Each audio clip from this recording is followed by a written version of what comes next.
दोस्तों, मैं नियाज़ अहमद। चलिए आपको एक ऐसी ख़बर सुनाता हूँ जो शायद इस वक्त हमारे देश की जो मीडिया है वो नहीं दिखा पा रही है, क्योंकि इस वक्त हमारे देश की जो मीडिया है वो सिर्फ़ अफ़गानिस्तान और तालिबान की ख़बरें आप तक पहुँचा रही है। अफ़गानिस्तान में क्या हो रहा है वहाँ की पल पल की ख़बरें आप तक पहुँच रही हैं, लेकिन ख़ुद हमारे देश में क्या हो रहा है ये आप तक नहीं पहुँच रही है। हमारे देश की जो मीडिया है ये आप तक नहीं पहुँचा रही है, क्योंकि हमारे देश में जो हालात बने हुए हैं अभी, इन हालात को देखकर ये बात साफ नज़र आता है कि सरकार जो है, भाजपा की जो सरकार है, वो पूरी तरह से नाकाम हो चुकी है। इसलिए मीडिया जो है वो सरकार की गोद में बैठी हुई है, गोदी मीडिया है, इसलिए वो यहाँ की ख़बरें नहीं दिखा रही है। चलिए मैं आपको ख़बर बताता हूँ। इस वक्त हमारे देश के अंदर जो हालात बने हुए हैं, किसान परेशान हैं। तकरीबन 9-10 महीनों से किसान अपने मांगों को लेकर गाज़ीपुर बॉर्डर में बैठे हुए हैं और बारिश हो रही है, धूप हो रहा है, उन सब के बाद भी किसान वहीं जमकर बैठे हुए हैं।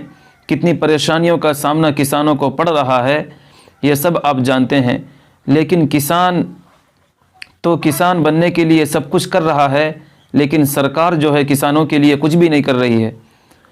2016 में हमारे देश के प्रधानमंत्री नरेंद्र मोदी जी ने वादा किया था कि 2022 में जो है किसानों की आय वो दुगनी हो जाएगी। ये बात हेडलाइन बनकर अखबारों में छप तो गई, लेकिन किसानों की आय दुगनी हुई ये हेडलाइन कभी नहीं छपी, बल्कि और भी किसान मजबूर हो गए, आत्महत्या कर रहे हैं किसान। और दूसरी बात, इस वक्त हमारे देश में बेरोज़गारी भी एक ऐसा मुद्दा है जिस पर हमारे देश की जो मीडिया है वह बात नहीं करना चाहती, क्योंकि इसमें सरकार की नाकामी है। तो सरकार को निशाना कैसे बना सकती है हमारे देश की मीडिया?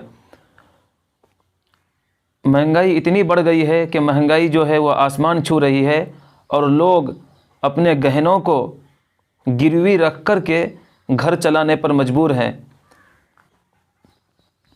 और इन्हीं बातों को लेकर, इन्हीं मुद्दों को लेकर आज उत्तर प्रदेश के मुजफ्फरनगर में किसानों ने महापंचायत आयोजित की है और लगभग 5 लाख किसान इस महापंचायत में जुटेंगे, यह ख़बर बताई जा रही है।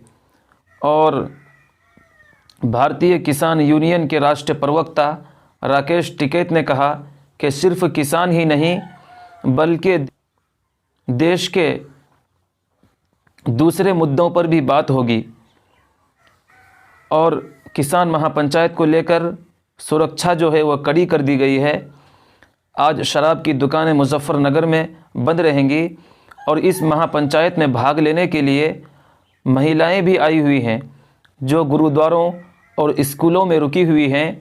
और अन्य राज्यों से आए हुए किसानों के लिए मुजफ्फरनगर के गुरुद्वारों और अन्य जगहों पर 500 स्टॉल लगाए गए हैं किसानों के भोजन के लिए, किसानों के खाने के लिए। और इस वक्त जो है बहुत से राज्यों से किसान जो है मुजफ्फरनगर पहुंच गए हैं और उत्तर प्रदेश, हरियाणा, पंजाब, तमिलनाडु, केरला, कर्नाटका, इन सब राज्यों से भी किसान के ग्रुप जो हैं वो पहुंचने शुरू हो गए हैं और बहुत सारे किसान अब तक पहुंच भी चुके हैं। आज जो है किसान अपनी ताकत दिखाएंगे सरकार को, और मैं उम्मीद करता हूं कि हमारे देश के जो किसान हैं उनको कामयाबी मिलेगी। भारतीय किसान के यूनियन राकेश टिकैत ने कहा कि अगर हमें किसी ने भी रोकने की कोशिश की तो हम बैरियर तोड़ देंगे। और ये महापंचायत जो है मुजफ्फरनगर के राजकीय इंटर कॉलेज के मैदान में आयोजित की गई है और इस महापंचायत को लेकर अब तक जो है सारी तैयारियां मुकम्मल हो चुकी है। तो ये थी अभी की ख़बर। अगर आपको हमारी ख़बर अच्छी लगे तो वीडियो को लाइक करें, शेयर करें और हाँ, हमारे चैनल को सब्सक्राइब ज़रूर कर लें। हम आपको हमेशा कोशिश करेंगे कि आपको सच दिखा सकें। तब तक के लिए अपना ख्याल रखिएगा।